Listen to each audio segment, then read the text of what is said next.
Uma boa tarde a todas e todos. Ontem pude participar daqui da abertura do evento e agradeço agora a oportunidade de também poder compartilhar algumas questões relacionadas a uma temática que interessa bastante para a linha de pesquisa que eu me insiro hoje aqui na universidade, dentro do programa de mídias e processos audiovisuais, mas entendo também que é uma perspectiva bastante frutífera para uma série de reflexões, principalmente numa perspectiva de pensarmos a pesquisa como produtora de caminhos, eventualmente contra-hegemônicos, e de alguma forma isso se articula um pouco de uma maneira mais guarda-chuva com as questões que vêm sendo debatidas aqui no colóquio. A proposta dessa minha fala é bastante simples, é um movimento que foi realizado há um tempo atrás, junto com o meu então bolsista de iniciação científica, o aluno de jornalismo Guilherme Pech, tendo em vista essa preocupação de começar a abrir espaço dessa discussão da arqueologia da mídia aqui no programa, fomos incitados a pensar também como que esse termo, como que questões advindas dessa reflexão poderiam estar sendo tratadas por outros trabalhos no âmbito brasileiro. Então, fizemos um primeiro mapeamento, ainda bastante tentativo, de algumas produções, mas acho que apontam, né, algumas questões interessantes em termos de como é que essa área vem tentando dialogar, ou melhor, essa área de pesquisa, enfim, essa temática, vem se apresentando no país. Então, a gente entrou em alguns bancos de dados de algumas áreas, alguns eventos mais conhecidos aqui no país, olhando revistas, algumas produções online, alguns projetos de pesquisa, tentando identificar, através de algumas palavras-chave, pesquisas e projetos que tivessem relação com essa perspectiva da arqueologia da mídia. Como a própria perspectiva arqueológica prevê, né, não se trata de um estudo exaustivo de uma área que, na verdade, é muito provocativa se pensar sempre em processo de deslocamento, né. A gente procurou olhar nesses materiais um pouco das dimensões teóricas ali presentes, as questões metodológicas e as materialidades empíricas ali colocadas de forma mais recorrente ou, eventualmente, em usos mais específicos. Do ponto de vista teórico, há um conjunto de autores que parece bastante recorrente quando os diferentes trabalhos procuram enfatizar tentativas de definição sobre esse espaço da arqueologia da mídia. Um autor bastante recorrente é o Zielinski, que tem um dos poucos livros internacionais traduzidos para o Brasil, Arqueologia da Mídia em Busca do Tempo Remoto das Técnicas do Ver e de Ouvir, e que vai trabalhar um pouco a perspectiva do tempo profundo, né? Ele vai buscar até em noções da paleontologia a perspectiva de nós não considerarmos uma discussão a respeito dos meios como inaugurais dentro da própria invenção dos meios como os conhecemos hoje, ou pelo menos nos últimos 100 anos. Então, ele realmente vai fazer um processo escavatório dentro de uma dimensão bastante ampla, chamada de tempo profundo por ele. O Jussi Parikka, que é um autor já mais contemporâneo e responsável por fazer um conjunto de coletâneas e produções e eventos no campo da arqueologia da mídia, da arte mídia e outras iniciativas que procuram pensar os objetos midiáticos numa perspectiva de compreendê-los enquanto formas culturais, ele vem também se destacando enquanto menção nesses trabalhos, e a partir realmente de um movimento de mapeamento que ele mesmo faz de diferentes ingressos na perspectiva arqueológica. Ele tem como coautor, numa das importantes coletâneas da área, o Erik Rutamo, finlandês, assim como seu conterrâneo Parikka, e que também o Rutamo vai trazer um pouco a perspectiva da ideia do topos, do estudo de pensar os fenômenos midiáticos como tendo elementos recorrentes e cíclicos e não cronológicos, e também o Erik Rutamo vai também tecer algumas considerações a respeito da ideia das escavações. Então, isso vai nos trazendo um pouco da rede semântica, né, que envolve essa perspectiva desse olhar arqueológico, e também um pouco das ideias de procedimento, porque esses autores também tendem a trabalhar com dispositivos, com as materialidades dos meios. E no Brasil, a gente tem uma reflexão puxada bastante pelo Eric Felinto, justamente num dos, talvez, braços de discussão da arqueologia da mídia, que é contrapor uma visada, talvez, um tanto quanto presente em alguns momentos nas discussões aqui batizadas muito no Brasil como da ordem da cibercultura, de olhar esses objetos como meramente inaugurais e sim pensar um pouco mais o que decanta deles em termos de tempo profundo. Então, o Eric ele vai propor, né, um olhar nesse sentido, vai também, de alguma maneira, sistematizar essas reflexões em torno da perspectiva arqueológica, e vai, com isso, trazer um pouco, de forma um pouco mais, numa perspectiva epistemológica, essa discussão a respeito da arqueologia da mídia. Fechando esse conjunto de autores que aparece recorrentemente nos trabalhos que nós identificamos no Brasil, o Wolfgang Ernst, né, também a gente nota aí uma tendência, a arqueologia da mídia às vezes é mencionada como uma espécie de teoria alemã dos meios, mas acredito que a gente não deva assim, reduzir a reflexão a isso, mas é um fato de que há trabalhos, né, desse país muito presentes, né, em nível internacional, e a ideia, de novo, né, de pensar um pouco nas relações dos meios, não como uma situação determinista, mas pensá-los, então, enquanto também inventados por uma condição epistemológica de determinada época. Dentro da discussão de arqueologia da mídia, para quem não tem uma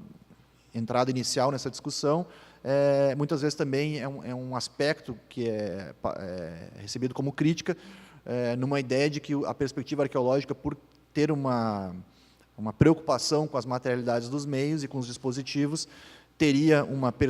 um olhar excessivamente determinista, né? É um pouco do que é colocado para alguns desses autores alemães. Isso sempre é um foco de discussão, que eu acho que é interessante, é importante, mas a nossa tentativa, me parece, é pensar culturalmente esses dispositivos, né? Alguns trabalhos, então, que nós mapeamos, então, tem o artigo do Felinto, por exemplo, entre outros, né, Os Computadores Também Sonham, onde ele destaca que as arqueologias midiáticas têm sido fundamentais para repensarmos nossas relações com as tecnologias,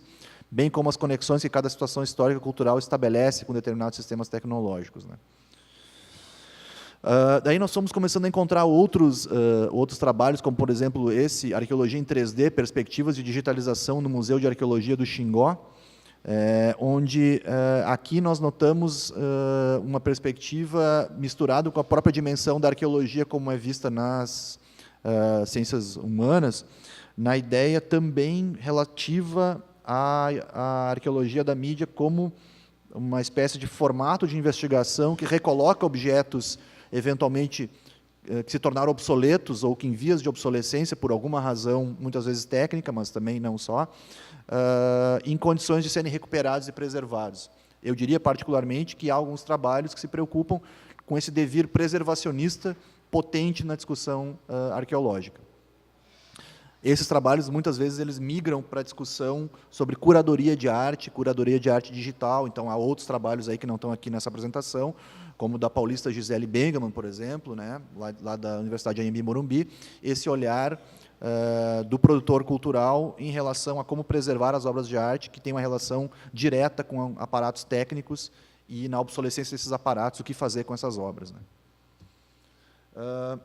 Avançando um pouco, encontramos um trabalho sobre a história das blogueiras de moda no Brasil, que nos surpreendeu bastante,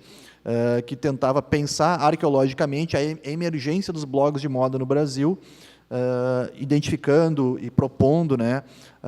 algumas etapas para isso, né, e também tentando, de alguma maneira, se apropriar da perspectiva arqueológica para pensar essa prática de blogagem, né? Indo um pouco numa direção um pouco diversa de uma preocupação que normalmente está atrelado à materialidade dos meios, né? Aqui numa espécie de prática, né, jornalística ou, enfim, comunicacional. Também encontramos trabalhos que discutindo, e aí sim entrando um pouco dentro de temáticas talvez um pouco mais recorrentes, a respeito da ideia ou de pós-mídia, ou então está atrelada à simultaneidade de tempos, ou então avançando um pouco também a respeito das questões relacionadas ao cinema e à produção de imagens. Esse trabalho que nós identificamos, que é o trabalho anterior é uma dissertação da UFBA, do programa de o pós-cultura da UFBA, e esse trabalho aqui, do Rui César Campos Figueiredo, Cinema, Telefone e Mobilidade, Arqueologia das Mídias e Pós-Medialidade em Processo de Criação, com mídia locativa e instalação audiovisual. Foi apresentado no Intercom Nordeste, e ele tem um trabalho bastante interessante, porque ele é um processo que busca discutir, a partir de um mapeamento muito sui generis, da presença do telefone nos filmes nacionais.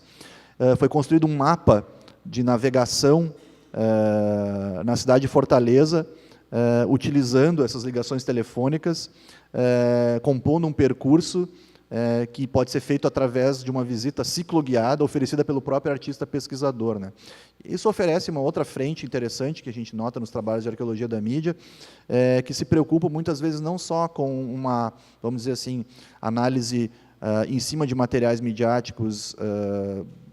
uma análise mais, entre aspas, mais convencional, mas procura agir sobre esses materiais, eventualmente trazendo eles e produzindo ou desconstruindo esses materiais em laboratório, né? A expressão em inglês para isso, muitas vezes, é circuit bending, né? Seria uma espécie de mexer no circuito, né? Tentando produzir outras materialidades a partir desse movimento, né? Na semana passada e retrasada, nós tivemos um professor aqui conosco, visitando a Universidade de Irvine, na Califórnia, o Peter Krapp, e ele mencionou que um desejo dele seria ter não um museu de objetos antigos midiáticos, mas um laboratório com esses objetos ditos arcaicos ou obsoletos, para que os alunos pudessem, em cima desses objetos, produzir novas situações, criarem novos acionamentos em cima desses materiais, né? A gente vê isso um pouco na cultura pop, dentro da produção de chip music e outras iniciativas desse tipo, né? Aqui, dentro da universidade, há alguns trabalhos também desenvolvidos pelo colega Fabrício Silveira, que vai conversar com vocês amanhã. Esse artigo dele, Música Pop e Guerra Aérea, ele traz um outro autor que eu não mencionei no começo, porque ele não é muito trabalhado, me parece, ainda de forma, pelo menos na análise que a gente fez aqui nos trabalhos no Brasil, que é o Friedrich Kittler, que seria, talvez, dessa linhagem germânica aí de investigadores da perspectiva arqueológica, aquele mais radicalmente atrelado à ideia das tecnologias e de uma perspectiva menos afim, digamos assim, a um olhar que costumamos fazer dentro da pesquisa em comunicação. E aí o Kittler tem alguns trabalhos em torno da ideia, por exemplo, do uso do equipamento militar, e o Fabrício faz aí um cotejamento entre também as relações que a música pop ou rock pode ter em relação a essas materialidades com relação aos períodos de guerra. Então, esses olhares que procuram aproximar situações aparentemente não tão convencionais para compreendermos alguns aspectos midiáticos, faz parte um pouco dessa angulação arqueológica que aí se coloca. O Fabrício também, nesse trabalho, nos ajuda também a trazer o Benjamin como um autor importante para pensar nessa perspectiva, embora o Benjamin também tenha um olhar que permita outros ingressos para a gente pensar sobre a questão do fragmento, a questão da cartografia. Acredito que o próprio Ronaldo tem trabalhado também com o Benjamin dentro da pesquisa dele. O colega professor João Ladeira, por exemplo, aqui interessado muito nos processos em relação as aquisições e fusões da indústria telefônica televisiva brasileira, vai, a partir de um olhar arqueológico, tentar, a partir das documentações relativas a esses processos, entender um pouco essas relações, a partir de um olhar para documentos como normas, técnicas, do sistema audiovisual no Brasil contemporâneo. Isso, de alguma forma, também apresenta uma outra perspectiva para esse olhar, ou essa perspectiva da gente escavar os materiais. Aqui tem um artigo desenvolvido junto, na época, com a dissertação do Daniel Petri. Aqui é uma discussão a respeito do cinema e a relação entre os efeitos visuais contemporâneos em filmes da chamada nova Hollywood, esses grandes blockbusters atuais, e como que isso traz e atualiza os efeitos produzidos lá pelo Méliès, né, nos primórdios do cinema. Aqui uma dissertação da Roberta Krause, que eu pude orientar, a preocupação da Roberta em pensar como que a própria publicidade que tem, dentro de uma visada mais mercadológica, uma ideia de se auto-elogiar através de premiações e organiza isso em livros, publicações, tentando sempre colocar a história dos vencedores. Ela foi encontrar um projeto individual que contaria uma história um pouco mais alternativa e mais em relação a como os próprios usuários criam afecções com esses materiais, né? Então, ela vai encontrar lá um site de propagandas históricas, que daí dá um outro olhar menos institucionalizado sobre a publicidade. O Marcelo Contra, que esteve conosco em processo de pós-doc, foi aluno da casa aqui na graduação, se titulou lá na URGS, com arqueologia da música, da mídia, na música eletrônica gaúcha. Então, o Conter vai mesmo aqui para a região aqui da Grande Porto Alegre, olhar o movimento, entre outros, Vaporwave, que usa estéticas dos anos 80, com uma música eletrônica, mapeando uma série de produções musicais que ficam bastante à margem, se nós ficamos na comparação com aquilo que eventualmente toca nas rádios ou que é mais frequentemente acessado. E aí, a partir disso, ele vai também perceber uma série de articulações nesse sentido. Aqui tem alguns trabalhos da minha pesquisa, em outros encontros aqui promovidos pelo Processo Comum já apresentei alguns. A minha preocupação é pensar como que a própria internet constrói seus espaços de memorialização e como, através desses processos, ela acaba também tendo a oportunidade de olhar para si mesmo criticamente, olhar para as próprias mídias. Então, diferentes lugares onde isso ocorre, né, do Internet Archive, Restart Page, outros projetos, um artigo a respeito dos aplicativos que a Apple censurou, né, e por que esses aplicativos foram censurados pela Apple. Então, encontrei um cidadão americano que organizou uma espécie de museu desses condenados, né, e achei isso muito interessante, porque me parece que, acima de tudo, na arqueologia da mídia, existe o processo acadêmico de investigação, mas eu entendo que há uma série de arqueólogos não titulados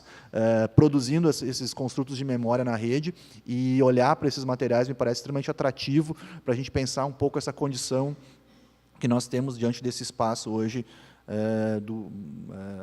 do online, né, de alguma maneira que se intercala com as nossas próprias vidas. Aí,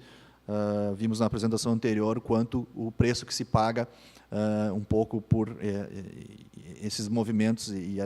essa rede ser como é, né? A gente precisa encontrar outros formatos para dialogar dentro desse espaço complexo. Outras produções que não entraram na análise, mas que, desde que a gente finalizou a análise no final do primeiro semestre do ano passado, eu me lembrei da importância de trazê-las. Então, a gente promoveu um seminário aqui no programa, em 2015 e 2001. Na Fabico, 2 seminários foram feitos na perspectiva da anarqueologia da mídia, inspirado lá no Zielinski, em 2015 e 2016. Houve também o projeto das indústrias criativas, cidades e música popular aqui no programa, coordenado pela Adriana, onde eu e o Fabrício também participamos, junto com o professor Michael Godard, que, de alguma maneira, também explorou, numa certa dimensão arqueológica, um pouco de uma Porto Alegre do rock, que hoje está talvez um pouco soterrado e marginalizado, do rock, do pop e de outras iniciativas. Algumas coisas mais recentes, tem um artigo do Márcio Teres, doutorando da URGS, na questão, já tentando uma reflexão teórica em cima das teorias de arqueologia da mídia. Me parece também bastante legal que isso esteja aparecendo. Uma coletânea, talvez a primeira coletânea em português, com esse tópico, organizada pelo Jamer Mello e Marcelo Conter, onde tem um artigo do Parica traduzido, um trabalho do Fabrício, o meu, de outros autores, do Guilherme Maschi, que foi recém-mestre aqui pela casa, um artigo da Santaella, dentro da coletânea da Compós, Comunicação, Mídias e Temporalidades, também bem interessante, bem didático, para quem quer se aproximar com a temática. Em termos de considerações finais, né, notamos, do ponto de vista empírico, preocupação em analisar a própria web, mídias digitais, o cinema se destaca um pouco mais, embora o interessante na arqueologia da mídia é a gente espalhar isso e não pensar em unanimidades. Essas histórias alternativas ou minoritárias, contra-hegemônicas, ou procurar encontrar formas de recontá-las e pensá-las comunicacionalmente. Essa angulação tecnocultural para tentar, de alguma maneira, dirimir esse debate ou essa preocupação determinista. A escavação como atitude mercadológica é ótimo, né? Belo ato falho. Metodológica. E essa ou reconstrução dos objetos técnicos também me parece bastante atrativa, vimos ali em algum projeto.